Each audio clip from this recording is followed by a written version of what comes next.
Magandang araw, ipagpatuloy natin ang ating circle equations by Teacher Tintin.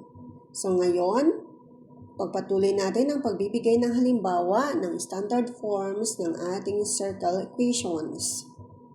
So ang halimbawa natin ngayon ay determine the standard form of equation of the circle given its center at -2, 7 and radius of 2.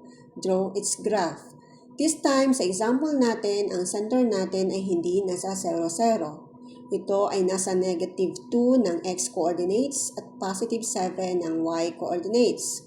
At may radius na 2 units.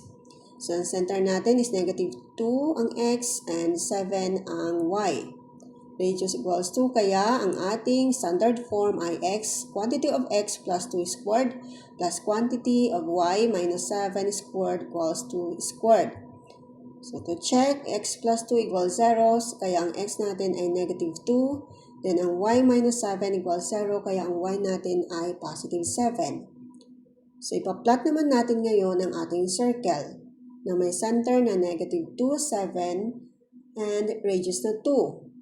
So, ito ang ating graph. Meron tayong center sa -2, 7.